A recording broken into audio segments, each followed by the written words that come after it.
This show is heavily indebted to CNN's Crossfire and ESPN's Pardon the Interruption.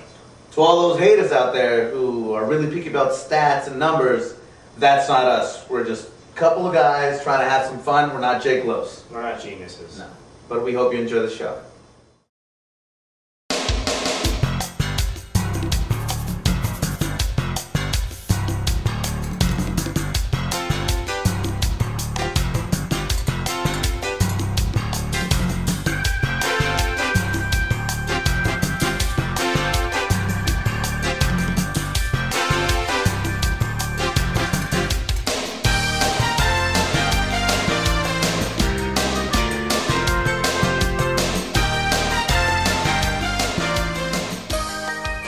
Welcome to the third episode of the second season of News. I'm Kevin McFarland from San Francisco. And I'm Renee Hovell from LA. Today we play a game with John Travolta and Nicolas Cage and a very interesting Malaya wrap-up, but today we're starting with NU football. Oh, let's do it, baby. Last week, Northwestern came from behind in Iowa City to beat Iowa. Holy shit. And we are now 5-0. Oh. We go into a bye week, and next week we play Michigan State at 2:30 on ESPN2. Oh. This is pretty much the most prideful I've ever felt of Northwestern football. On a pride scale of 1 to 5, I'd say I'm about 1 and... No, I'd say I'm a 5 and up. 5 and up? 5 and up. That's a good... It's a little corny, it's a little corny. Okay. But we're 5 and 0. I mean... First time since 1962. First time since 62. JFK, I think, was still alive. He hadn't been capped yet by the Bloods. Too soon? Dude. Too soon? Wait, it could have been an FDR joke. Okay. Anyways, I'm so freaking pumped. I don't know what to do on Saturday. I mean, we got soccer. We got soccer, but I mean, I just want to wake up at 6, tailgate at an empty stadium. Just tailgate for no reason. And just get trashed. Yeah, I mean, I feel like there is a little bit. There's an empty thing on Saturday, but the big thing is we've got this new thing, Purple Fridays. Purple Fridays, Purple Haze. Purple Haze. We are dubbing our student section Purple Haze, yes. or like whiteout, blackout, what other student sections do. People don't wear purple on campus enough. Not nearly enough. You're walking around. You saw some U of I decked out. People decked out in U of I crap. Like I don't know. It seems like the worst time to hold on to other college allegiances. Yeah. But like we're 5-0. We're having a great football season. Like even if like something doesn't go right in a week or two. We've still had a great beginning of the season, and people should have a lot of pride about football. Great job, Fitz. Great jobs on our coordinator. CJ, way to step up. There we go. Be a leader, CJ. So, going on this football thing, we started the show off last week, and then I was going back and forth because there was some baseball game on last night. Yeah. Thursdays apparently are a horrible day if you're a ranked football team. Yeah. Holy shit. So last night we got Pitt, who beat out USF, South Florida. Yeah. This season already, we've had Vanderbilt beat a ranked South Carolina, OSU beat a ranked USC, and then I'm missing one. I believe it's fuck.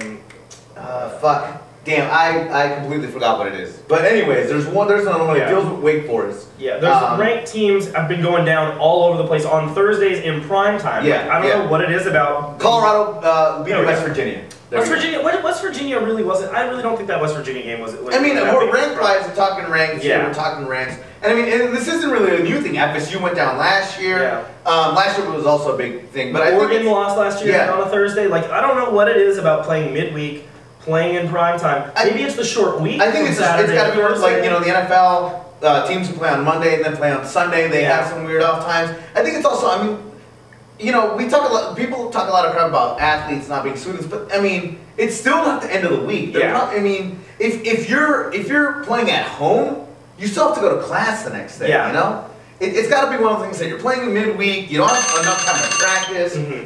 Some of these also happen before the conferences, so you've never really seen these teams. That's true. I think I just think it's fucking weird. Yeah, it is just a weird occurrence. You would think that more teams would be better prepared. Yeah. But these teams are sneaking up on them, so they're obviously well prepared. Yeah, but something else is going on. I don't know what that was. We better not play on Thursday. Yeah, I don't want to play on a Thursday. All right, so the university announced, well, not the university, Jeremiah Wright, the controversial preacher, is coming to speak at Northwestern, is being brought in by a student group, I believe, to speak on November 7th, a couple days after the election. The big controversy being that he was supposed to be given an honorary degree by Northwestern last year, but after his controversial comments that were videotaped and made Obama looking not in the greatest light, and you decided to rescind that honorary degree.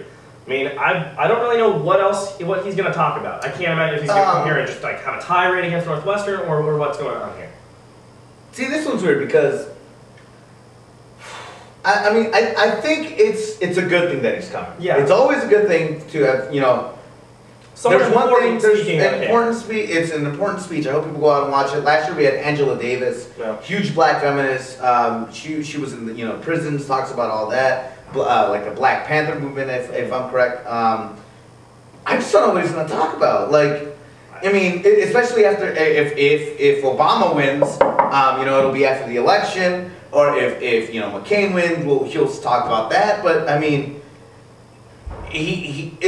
From what I've seen on YouTube, I haven't been to his congregation. He doesn't really like white people, and he's coming to a white university.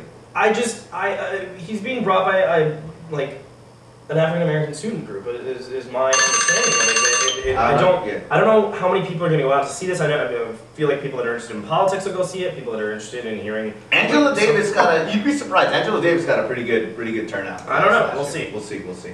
So there was an article in the Daily Northwestern about the new flyering rules, so the administration has laid down the law. There, I believe, are 3 zones now where you can post flyers. There are more than that. There are 3 like big zones. Yeah, it's the Hill going up to Norris.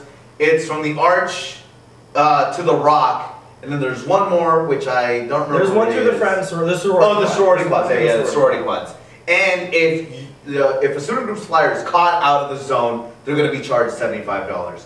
I think this is ridiculous. It's fucking ridiculous. As a tour guide, the first thing we tell people, one of the first things we tell people is look down and look at all these student groups.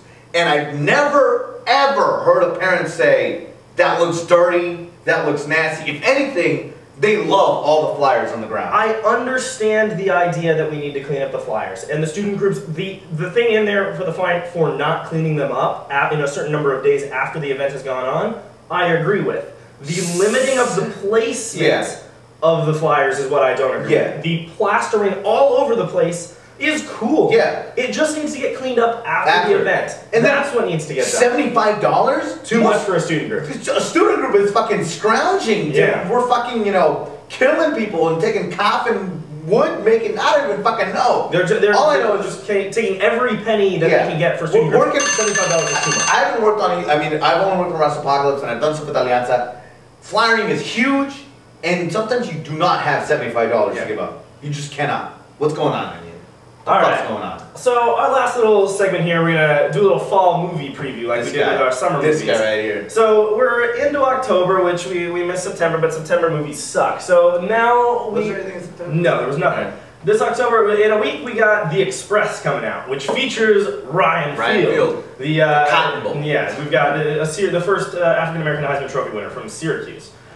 We also have Max Payne coming out. You love that bullet time. Love the bullet time. W's coming out. Oliver Stone's new movie on George W. Bush. Well, he's still in office. I don't really know how. Wait, it's not about the West Side? No, it is not W for the West Side. It's W for George W. Bush. The Texas guy, the governor. City of Ember, this weird sci-fi movie with Dakota Fanning and Bill Murray for some reason. I don't know. It looks cool. Then we get into like November. We have things like Kevin Smith's new movie, Zach and Mary Make a Porno. That's going to be good. It looks hilarious. We got new James Bond movie, Quantum of Solace. Taco's going to be there.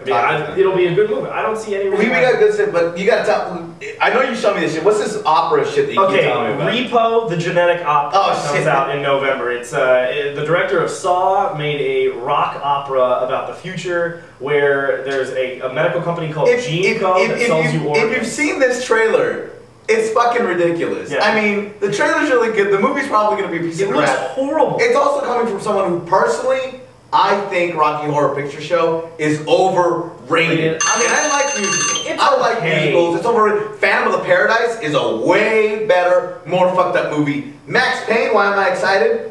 The Dragon Ball trailer is premiering at Max Payne. I don't want to hear anything about it. Alright, that's the end of the first segment here today. Come back and we'll play a fun new game for you. New game? I got a pain right in my shoulder. Yeah, I don't know.